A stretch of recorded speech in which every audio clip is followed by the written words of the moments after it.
Monseigneur le Dauphin. Ah, Monseigneur le Dauphin,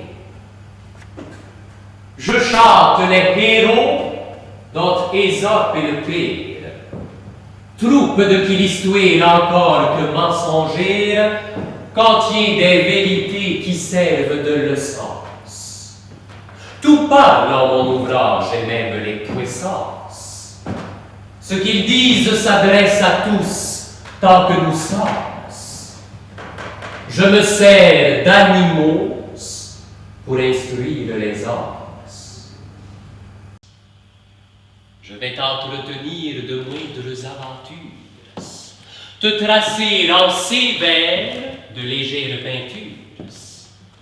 Et si de t'agréer je n'emporte le prix, j'aurai du moins l'honneur de l'avouer entreprise. Le prince sut la chose, il manda le rhéteur. J'ai, dit-il, en bord d'écurie, un fort beau rousset d'Arcadie. J'en voudrais faire un orateur. Sire, vous pouvez toutes, reprit d'abord notre homme. On lui donna certaines sommes. Il devait au bout de 10 ans mettre son âne sur les rances. Sinon, il consentait d'être en place publique, guider la halte au col, étrangler courtenette, ayant tout sa rhétorique et les oreilles d'un baudette. Ulysse en fit autant. On ne s'attendait guère de voir Ulysse en cette affaire. La tortue écouta la proposition. Marche est faite. Les oiseaux forgent une machine pour transporter la pèlerine. Dans la gueule en travers, on lui passe un bâton. Serrez bien, Dit-il. gardez de l'eau chez prise. Puis chaque canard prend ce bâton par un bout. La tortue enlevée, on s'étonne partout de voir aller en cette guise l'animal lâtre et sa maison, justement au milieu de l'un et l'autre oison. Miracle! Criait-on. Venez voir dans les nues, passer la reine des tortues. La reine, vraiment oui, je la suis en effet. Ne vous en moquez point. Elle eut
enfouir son cœur avec, n'ayant d'autre déduite que d'y ruminer jour et nuit.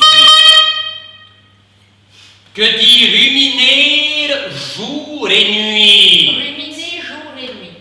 Et rendre sa chevance à lui-même sacré. Qu'il allât ou qu'il vînt, qu'il but ou qu'il mangeât, l'on lui prit de bien court à moins qu'il ne songeât à l'endroit où gisait cette somme enterrée. Il y fit tant de tours qu'un fossoyeur le vit, se douta du dépôt, l'enleva sans rien dire. Notre avare un beau jour ne trouva que le nid. Voilà mon homme en plus, il gémit, il soupire, il se tourmente, il se déchire. Le mulet d'un prélat se piquait de noblesse et ne parlait ainsi sa mante que de sa mère, la jumante, dont il comptait maintes prouesses. Elle avait fait ceci, puis avait été là. Son fils prétendait pour cela qu'on le dût mettre dans l'histoire. Quand le malheur ne serait bon qu'à mettre un sot à la raison, toujours se reste à juste cause, qu'on le dit bon à quelque chose, qu'on le dit bon à quelque chose. Nullement n'excitait leur envie, ni loup, ni renard, ni pillette, la douce et l'innocente prouée, les tourterelles se fuyaient, plus d'amour partant, plus de jouer.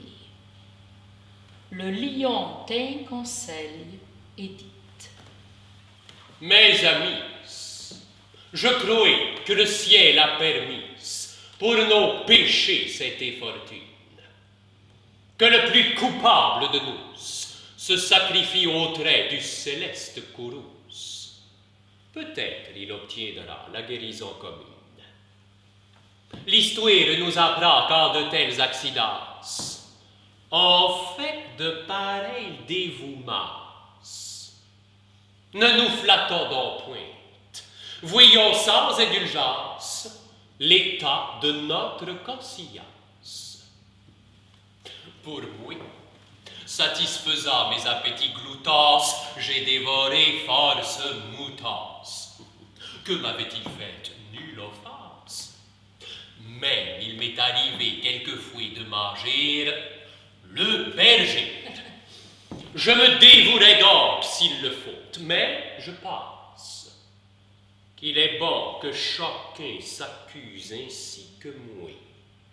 Car on doit souhaiter, selon toute justice, que le plus coupable périsse.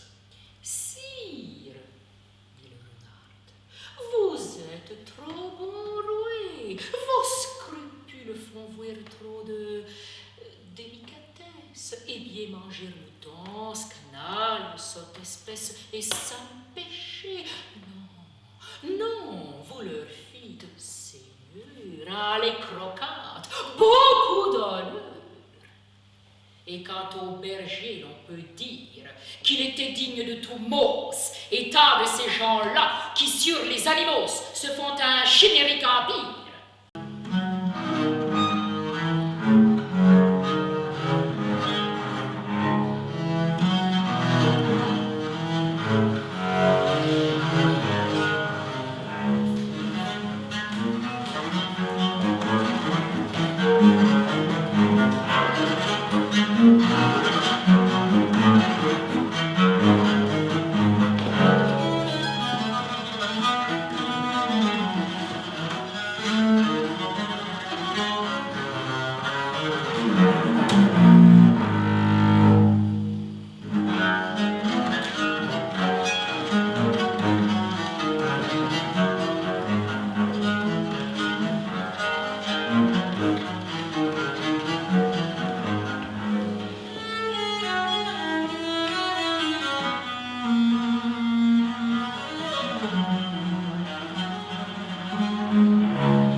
et rien ne pèse tant qu'un secret.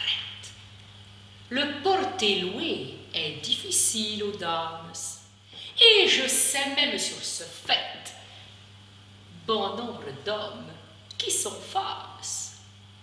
Au bout de quelques tasses qu'on a cru adoucir, son mari la replante. Eh bien, qu'avez-vous fait? Comment passiez-vous votre vie? L'innocence des chats est-elle votre fête? Assez, Dit-elle. mais ma peine était de voir les gens plus paresseux qu'ici. Ils n'ont des troupeaux, nul souci. Je leur savais bien dire et m'attirer la haine de tous ces gens si peçonnieuses. Et madame, reprit son époux tout à l'heure, si votre esprit est si hargneux que le monde qui ne demeure qu'un moment avec vous et ne revient qu'au soir est déjà lassé de vous voir, que feront des valets qui toute la journée vous verront contre eux déchaînés, et que pourra faire un épouse que vous voulez qu'il soit jour et nuit avec vous? Retournez au village, adieu.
Vive l'esprit libre et rouge qui mène sans arrêter à ton de mariage.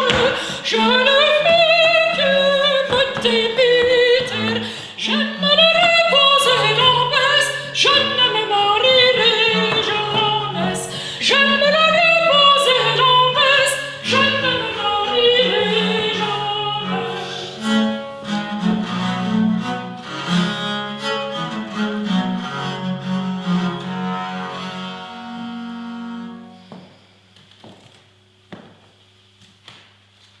Un suppôt de Bacchus altérait sa santé, son esprit et sa bourse.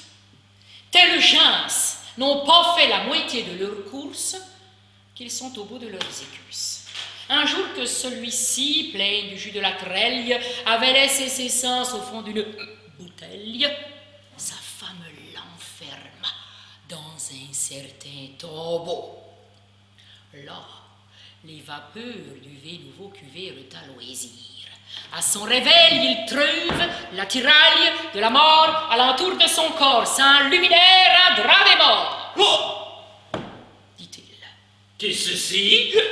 Ma femme était-elle veuve? Là-dessus, son épouse, en habit d'alecton, masqué, et de s'avouer, contrefaisant le ton, vient au prétendument l'approche de sa bière, lui présente un chaudeau propre pour Lucifer.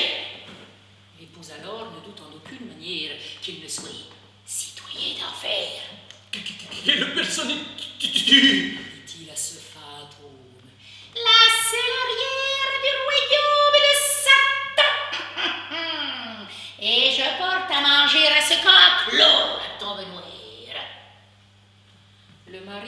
sans songer.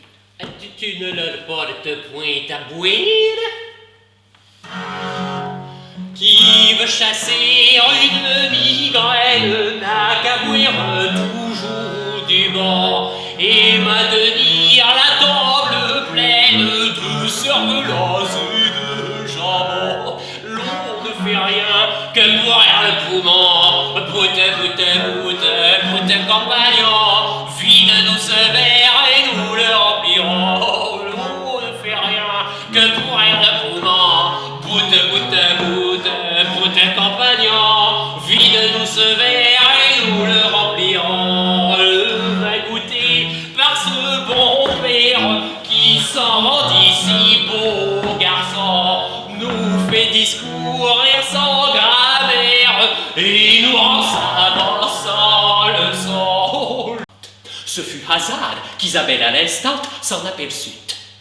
Aussitôt, la pauvrette reprend courage et dit tout doucement: votre sautier a je ne sais quoi qui pâte. Raccommodez-le. Or, c'était l'aiguillette, la baisse dite. Elle ose encore rire. Un péché qu'elle est solence, un péché si honteuse, ne la rend pas plus humble et plus soumise. Veut-elle point que l'on la canonise? Laissez m'envoyer l'esprit de Lucifer. Songez, ce petit tison d'enfer, comme on pourra raccommoder votre âme. Pas ne finit mais la baisse sa gamme sans sermonner et tempêter beaucoup. Seul Isabeau lui dit encore un coup: raccommodez votre sautier, madame. Tout le troupeau se mit à regarder. Je ne délirai bien lieu de grandir.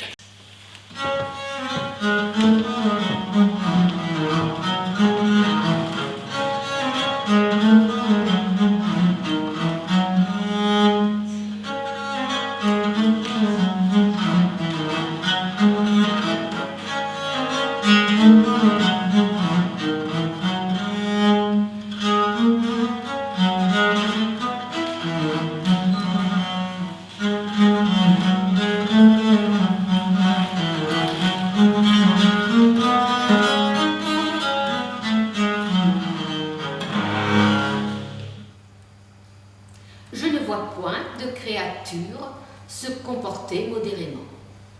Il est certain tempérament que le maître de la nature veut que l'on garde en tout. Le fait-on? Nullement. Soit en bien, soit en mal, cela n'arrive guère. Le blé, riche présent de la blonde cérès, trop touffu bien souvent épuise les guérets. En superfluité, cependant d'ordinaire, et poussant trop abondamment, il ôte à son fruit l'aliment. L'arbre n'en fait pas moins, tant le luxe sait plaire. Pour corriger le blé, Dieu permit aux moutons de retrancher l'excès des prodigues moissons. Tout au travers ils se jetèrent, gâtèrent tout et tout broutèrent, tant que le ciel permit aux loups d'en croquer quelques-uns. Ils les croquèrent tous. S'ils ne le firent pas, du moins ils y tâchèrent. Puis le ciel permit aux humains de punir ces derniers. Les humains abusèrent à leur tour des ordres divins. De tous les animaux, l'homme a le plus de pente à se porter dedans l'excès. Il faudra faire le procès aux petits comme aux grands. Il n'est âme vivante qui ne pêche en ceci. Rien de trop est un point dont on parle sans cesse et qu'on observe.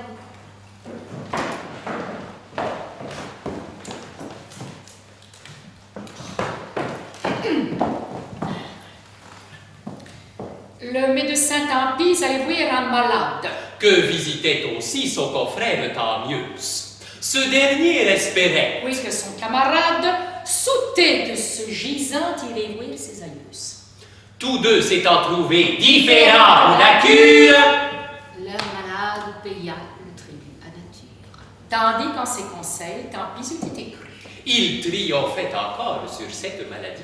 L'un disait: il est mort, je l'avais bien prévu. S'il m'eût cru, disait l'autre, il serait plein de vie. Quel plaisir a-t-il eu depuis qu'il est au monde?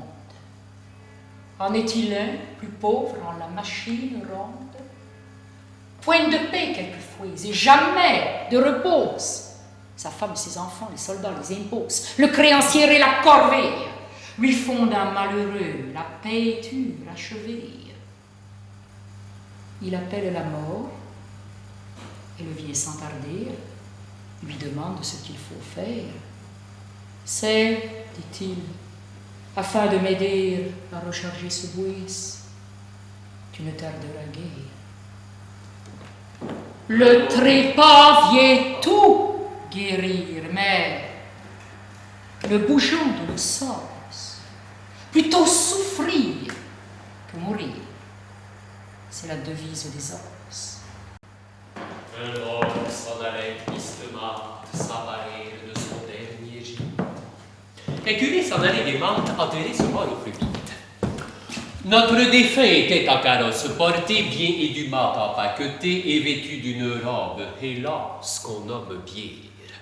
Robe d'été, robe d'hiver, que les mornes dépouillent guère. Le pasteur était à côté et récitait à l'ordinaire maintes dévotes oraisons, et des psaumes et des recenses, et des versets et des réponses. Monsieur le mort, laissez-nous faire, on vous en donnera de toutes les façons. Il ne s'agit que du salaire. Messire Jean Chouard couvait les yeux son mort, comme si l'on dût lui ravir son trésor, et des regards semblaient lui dire: Monsieur le mort, j'aurai de vous tant en argent, et tant en cire, et tant en d'autres menus cousses. Il fondait là-dessus l'achat d'une feuillette du milieu levé des environs. Certaines nièces assez proprettes et sa chambrière paquette devaient avouer des cotillons. Sur cet agréable passé... je surviens! Adieu le char! Voici messire Jean Chouard qui du choc de son mort a la tête cassée. Le paroissier en plomb entraîne son pasteur. Notre curé suit son seigneur, tout de savon de compagnie. Proprement toute notre vie est le curé Chouard qui sur son mort contête, et la fable du potolette. Jean s'en alla comme il était venu, mangea le fond avec le revenu.